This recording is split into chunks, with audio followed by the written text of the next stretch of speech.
There are a lot of leadership training books out there, but I wanted to share with you one of the books that made a huge difference in my life, not only about how I see myself, but also how I show up as a manager and as a leader to my team members.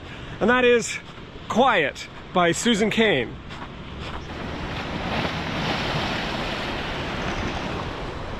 The byline to the book is The Power of Introverts in a World That Can't Stop Talking. And I thought, let's go someplace where I know it's quiet. And so here we are on Toronto Island. Growing up, I was aware of the words introvert and extrovert, but I never really understood what they meant. And nor did I understand how that impacted my life. And as I would grow up, I discovered that I was getting stressed a lot when I would go into large gatherings. And big networking events were very difficult for me with so many people around and so many interactions. And I always felt exhausted and I just wanted to run away. At the time, I just thought, I'm just not experienced. I don't know what I'm doing. That's why I'm stressed out. But I've learned through this book that it's actually because I'm an introvert. And the way I engage the world is very different. Susan Cain goes to great lengths to explain the differences between extroverts and introverts. Extroverts, she talks about as needing input and stimuli and variety and in some cases a lot of noise. Introverts, by comparison, she explains, actually have a slight difference in how sensitive they are to the external world. So if something is loud, they're going to hear it and feel it more than an extrovert would. So any given sensory input is going to have a bigger impact on introverts. And as a result, it can become overwhelming and tiring a lot quicker than for an extrovert. Given the choice, introverts would prefer to have smaller group gatherings, one-on-ones are ideal, and even a lot of alone time to give them a chance to think and ponder the world around them. Now, I want to be clear on this. This is not the same as them being antisocial or shy. Introverts can be just as engaging and talkative. It's a matter of controlling how much input they have.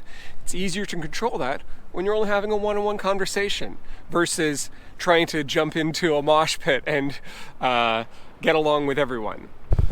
The challenge for introverts, Susan Cain goes on to explain, is that in the Western world at least, our entire society, our work world is geared around an extroverted ideal.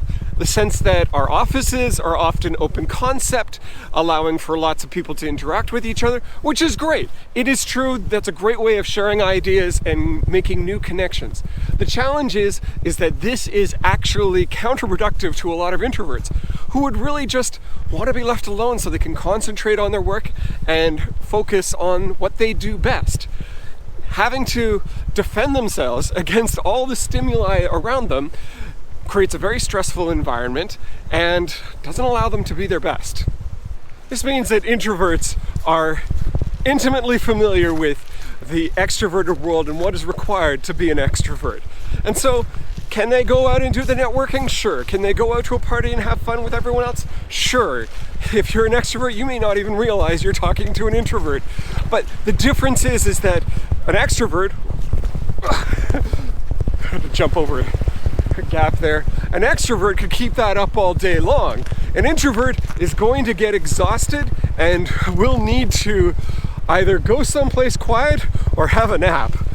Understanding this about introverts made a huge difference in my life.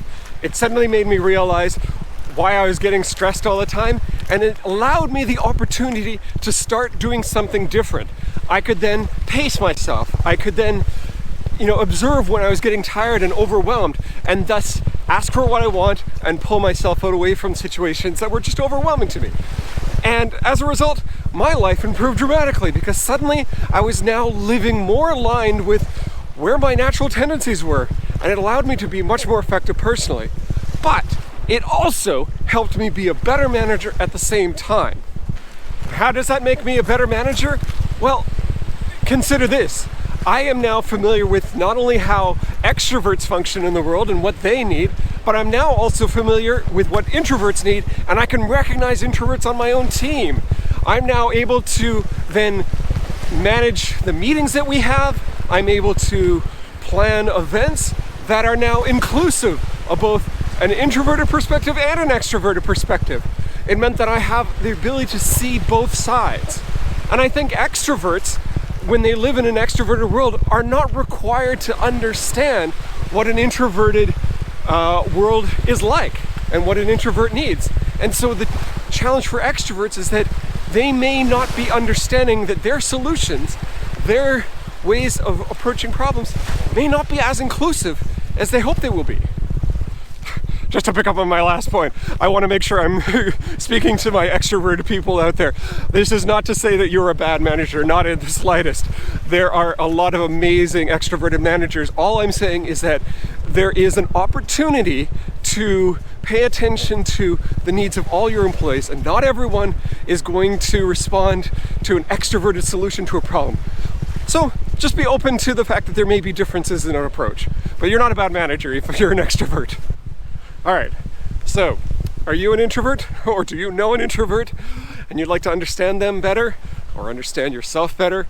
Then I recommend checking out Quiet by Susan Cain. It's an excellent book that really helps define and differentiate the tendencies and needs of both introverts and extroverts. And for me, not only it improved my life as an individual, but it made me a better manager to my team. So check that out. Was this helpful? Do you know introverts? Let me know in the comments.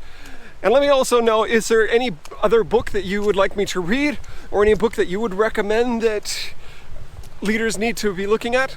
Also let me know in the comments. And if you're finding me on YouTube, be sure to click the like and subscribe button. And if you're finding me on LinkedIn, then be sure to follow my profile for more updates. I post updates about every week. And if you're interested in building your communication skills as a manager, then I recommend downloading my free communication guide, specifically focusing on asking great questions. And introverts are great at this. They like to ask good questions and engage in deep conversations. So learn how to do that yourself by downloading my free guide. My name is Matthew Devine.